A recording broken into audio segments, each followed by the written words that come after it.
A quarta temporada de Stranger Things nos deixou com um vazio. Nós choramos pelo Ed Manson. Nós gritamos quando ele subiu naquele trailer com a guitarra. E por muito tempo, a internet inteira acreditou que a história dele tinha acabado ali. Mas, e se eu te dissesse que a morte do Ed serviu apenas como uma cortina de fumaça para esconder o verdadeiro sacrifício que está por vir? Existe uma profecia em Stranger Things. Ela foi dita no primeiro episódio da quarta temporada, durante aquela partida de Dungeons and Dragons do Hellfire Club. Ed, interpretando o mestre do jogo, revelou que Vecna não foi derrotado por um exército, mas por uma traição. Ele foi derrotado por Cass, o Mão Sangrenta. Todo mundo assumiu que Ed era o Cass. Afinal, ele usava um escudo, ele lutou com morcegos. Parecia óbvio. Mas olhe para os fatos. A profecia diz que Cass mata o Vecna, ou pelo menos o Bunny. O Ed morreu antes disso acontecer. Vecna venceu a quarta temporada. Hawkins caiu. Isso significa uma coisa terrível e inegável. A profecia de Cass ainda não se cumpriu. O cargo de O Traidor, o guerreiro vampírico que vai destruir Vecna por dentro, ainda está vago. E existe apenas um personagem principal que se encaixa na descrição física, biológica e narrativa dessa entidade. Prepare-se, porque nos próximos minutos eu vou te mostrar como as mordidas que o Steve Harrington levou no mundo invertido não foram apenas cenas de ação. Elas foram um ritual de transformação. Steve Harrington já está condenado, e a série nos disse isso bem na nossa cara, enquanto a gente ria de uma piada da Robin. Mas antes de a gente dissecar essas feridas, eu preciso saber de que lado você está. Você acha que os irmãos Duffer teriam coragem de matar o mãe Steve? Se você acha que ele sobrevive, comenta Steve Vive. Se você acha que o destino dele é o sacrifício, comenta Steve Case. Vamos ver a temperatura do fandom antes da temporada 5. Para entender por que o Steve é o verdadeiro Cass, precisamos voltar para a anatomia da cena do ataque dos Demobats. Nós vimos o Steve ser arrastado para o mundo invertido primeiro. Ele entrou sozinho e, por vários segundos, ele ficou à mercê daquelas criaturas. Mas preste atenção onde ele foi mordido. Os morcegos não arrancaram pedaços da perna ou do braço aleatoriamente. Eles focaram no pescoço e no tronco. Na mitologia clássica de Dungeons and Dragons e nos filmes de terror que os irmãos Duffer amam, como Os Garotos Perdidos, ser mordido por um morcego e sobreviver é o primeiro passo para se tornar um vampiro ou um servo das trevas. Cass, na história original, é um vampiro tenente de Vecna. Agora, conecte os pontos. Steve foi o único, repito, o único do grupo principal que teve o sangue misturado diretamente com a biologia do mundo invertido, através de mordidas múltiplas e profundas na quarta temporada. Você lembra o que aconteceu com Will quando ele teve uma interação interna com o mundo invertido na primeira temporada? Ele cuspiu uma lesma um ano depois. O veneno daquela dimensão não sai do sistema, ele fica incubado. Steve passou 2 dias correndo, lutando e se esforçando fisicamente com aquele veneno circulando nas veias. E aqui entra o detalhe que a maioria ignorou. Logo depois que eles salvam o Steve, a Robin faz uma piada. Ela pergunta se ele não está com raiva, a doença. Ela diz: "Você sabe babar, ter medo de água, ficar agressivo?" Nós rimos. Foi um alívio cômico, mas em roteiro de alto nível, isso se chama lampshading. É quando o roteirista joga uma luz numa verdade obscura através de uma piada para que o público não leve a sério. Ainda, a raiva é uma doença que afeta o cérebro. Ela torna a vítima violenta. Ela tira o controle.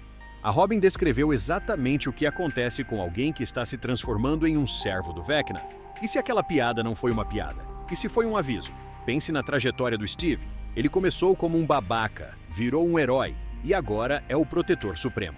Cass, o traidor, também começou como o braço direito fiel do vilão antes de se voltar contra ele. A maldição do Cass exige que o personagem tenha uma conexão profunda com o vilão.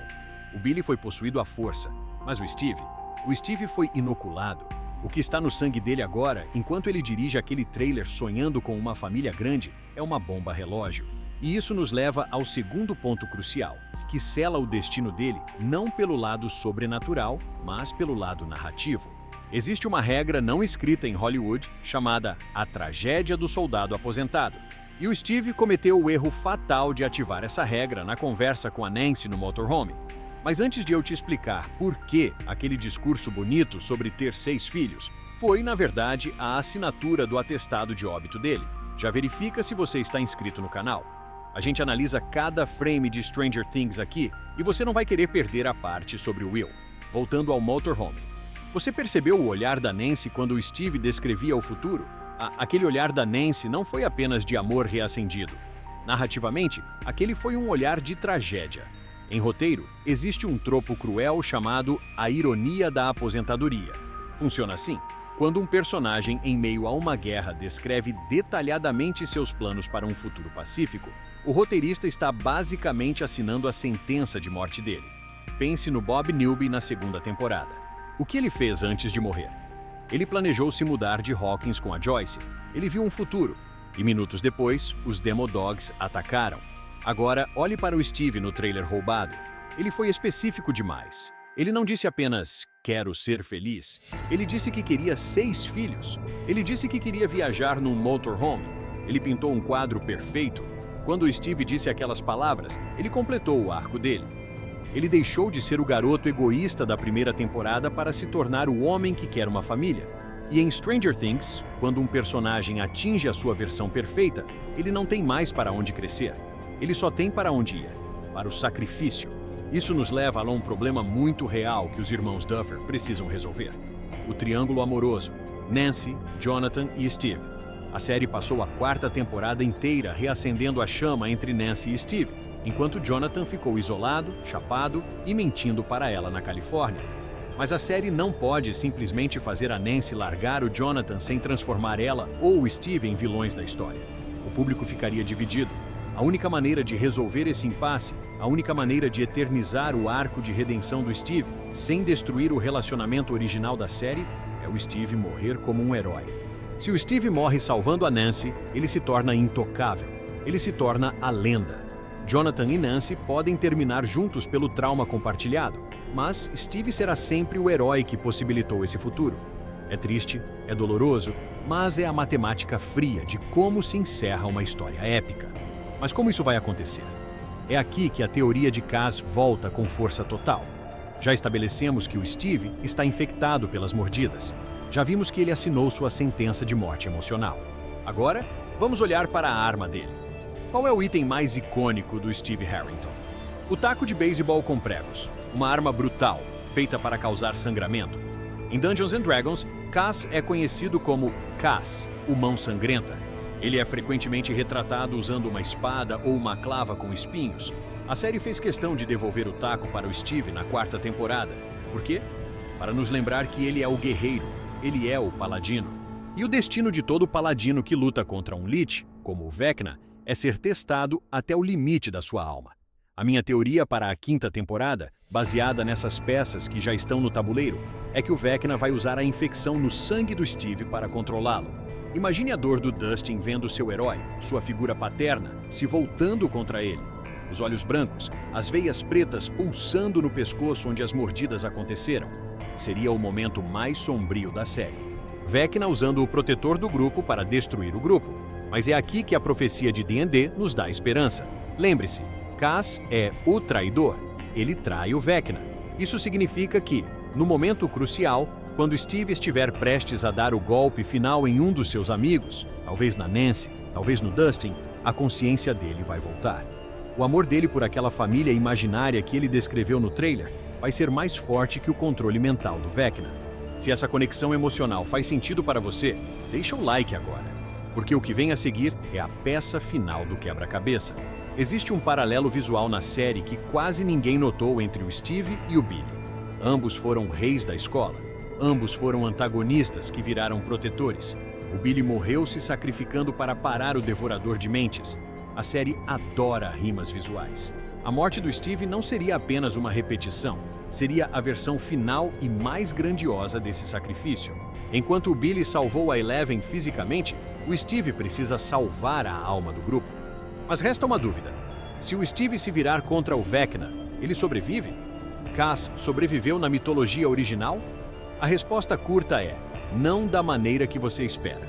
Na mitologia original de Dungeons & Dragons, depois que Cass trai Vecna e corta a mão e o olho do feiticeiro, ele não volta para casa para celebrar. Ele é banido, ele é destruído e enviado para uma dimensão de cinzas e dor. A vitória de Cass é o seu fim. E é por isso que a teoria de Steve como Kaz é tão sólida quanto devastadora. Ela respeita as regras do jogo que a série estabeleceu desde o primeiro episódio. Para vencer um monstro que controla o tempo e o espaço, o preço a ser pago é a vida do guerreiro mais leal. Imagine a cena na quinta temporada. Vecna acredita que tem o Steve sob controle, graças à infecção no sangue dele. Ele usa o Steve para baixar as defesas da Eleven. Mas no último segundo, assim como Kaz fez, Steve recupera a consciência. Não por magia, mas pelo som da voz do Dustin. Ele não vai usar poderes psíquicos. Ele vai usar aquele taco com pregos, um objeto humano, brutal e simples. O golpe final que vai deixar o Vecna vulnerável para a Eleven não virá de um super-herói, mas de uma babá que prometeu proteger seus filhos. Se isso acontecer, o arco do Steve se fecha com perfeição poética. Ele começou a série quebrando a câmera do Jonathan, um ato de destruição mesquinho. Ele termina a série quebrando o vilão supremo, um ato de destruição salvador. A morte do Steve também serve como o catalisador final para o Dustin. Nós vimos o Dustin amadurecer, mas ele sempre teve o Steve como muleta emocional. Sem o Steve, Dustin é forçado a assumir a liderança total. A morte do mentor é a etapa final da jornada do herói. E para a Nancy, a morte do Steve resolve o dilema do coração dela não com uma escolha, mas com uma memória eterna. Ela não fica com o Steve, mas o Steve fica com ela e com todos eles, como o padrão de ouro do que significa ser corajoso em Hawkins. Eu sei que não é o final que a gente quer. A gente quer ver o Steve viajando naquele motorhome com os 6 filhos, vivendo aquela vida chata e feliz que ele sonhou. Mas Stranger Things, na sua essência, é uma história de terror. E em histórias de terror, os sonhos mais bonitos são ditos em voz alta, apenas para mostrar o tamanho do que será perdido. As mordidas no pescoço, a piada sobre a raiva, o discurso do futuro no trailer, a profecia do jogo de Dungeons and Dragons. As pistas estão todas lá, espalhadas pelas temporadas como migalhas de pão, nos guiando para esse momento inevitável. A pergunta que fica agora não é se o Steve vai sobreviver. A pergunta é: quando o momento chegar, quando ele levantar aquele taco pela última vez contra o Vecna, você vai ter coragem de assistir? Os irmãos Duffer criaram um personagem que amamos demais para perder, mas que é heróico demais para fugir do seu destino. Eu quero transformar a seção de comentários desse vídeo em um memorial antecipado. Se o Steve Harrington é o seu personagem favorito, ou se essa teoria de Kaz abriu os seus olhos para os detalhes que a série escondeu, comente apenas uma palavra aqui embaixo: lenda. Vamos mostrar para o algoritmo e para a Netflix que o Rei de Hawkins jamais será esquecido. E se você quer entender como o Will Byers se conecta com o outro lado dessa profecia, e por que ele pode ser o único capaz de sentir a transformação do Steve antes de todo mundo, clica no botão de inscrição agora. A análise do Will está sendo preparada e você precisa ver.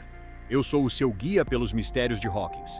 Obrigado por assistir. E lembre-se, amigos não mentem, mas o trailer da 4ª temporada nos disse a verdade o tempo todo.